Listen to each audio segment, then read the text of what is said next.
Tahukah kamu apa itu sistem pencernaan? Sistem pencernaan adalah proses pemecahan makanan menjadi molekul sederhana.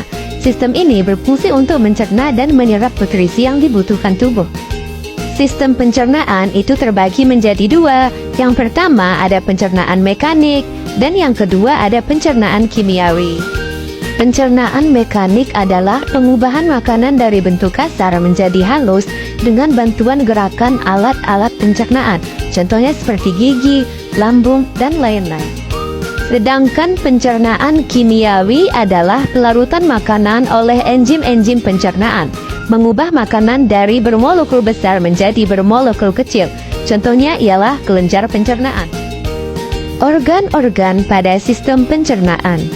Yang pertama ada rongga mulut, kerongkongan, lambung, hati, kantong empedu, pankreas, usus halus, usus besar, rektum, dan anus.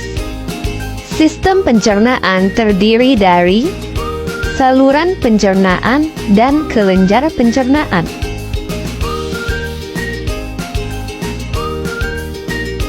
Selanjutnya, kita akan membahas proses dari sistem pencernaan satu persatu. Yang pertama ada rongga mulut. Mulut adalah tempat masuknya makanan dan dimulainya proses pencernaan mekanik dan kimiawi. Makanan tersebut akan dikunyah menjadi potongan-potongan kecil dan dicampur dengan air liur yang mengandung enzim amilase. Selanjutnya, makanan akan didorong oleh lidah dan otot-otot lain menuju ke kerongkongan. Kerongkongan adalah saluran sempit dan berotot yang menghubungkan mulut dengan lambung. Di dalam kerongkongan terjadi gerak peristaltik, yaitu gerak kontraksi dan relaksasi otot polos yang mendorong makanan menuju lambung. Lambung adalah organ berbentuk kantong yang berfungsi untuk menampung dan mencerna makanan. Berikut ini bagian-bagian lambung pada manusia.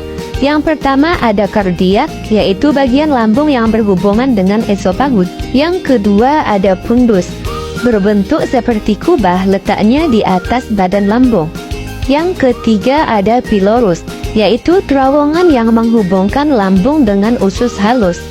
Yang keempat ada rugae, yaitu membran mukosa berbentuk lekuk-lekuk yang berfungsi melindungi dinding lambung dari abrasi asam lambung.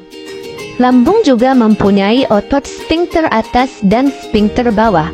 Otot sphinkter atas berfungsi untuk mencegah makanan dari lambung kembali ke kerongkongan. Sedangkan sphinkter bawah berfungsi untuk mencegah makanan dari lambung sembarangan masuk ke usus halus. Di dalam lambung terjadi pencernaan mekanik dan kimiawi. Pencernaan mekanis terjadi karena adanya gerakan peristaltik akibat kontraksi otot lambung yang mengakibatkan makanan tercampur dan teraduk menjadi bubur.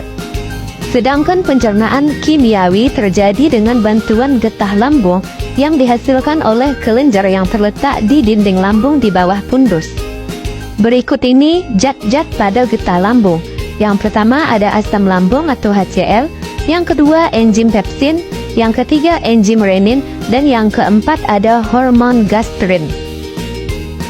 Organ selanjutnya yaitu usus halus. Usus halus adalah organ terpanjang dalam sistem pencernaan dengan panjang sekitar 6-8 meter.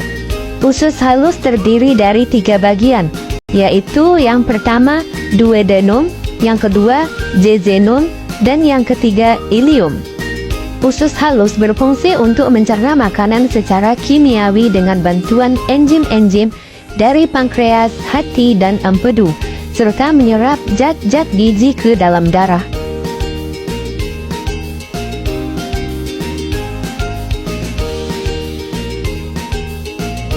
Selanjutnya usus besar atau kolon. Sisa makanan yang tidak tercerna dan tidak terserap oleh usus halus akan masuk ke usus besar. Usus besar terdiri dari 3 bagian, yaitu sekum, kolon, dan rektum. Di usus besar terjadi penyerapan air dan garam mineral dari sisa makanan. Sisa dari makanan tersebut disebut dengan feses. Kemudian yang terakhir adalah anus. Bagian akhir usus besar disebut dengan rektum, dan di sini tidak lagi terjadi penyerapan air. Rektum dapat berkontraksi sehingga menimbulkan defekasi. Defekasi adalah proses pengeluaran zat sisa pencernaan melalui anus. Kontraksi rektum dapat menyebabkan refleks gastrokolik yang dapat dilakukan secara sadar, dan otot pencernaan akan berkontraksi sehingga feses terdorong keluar.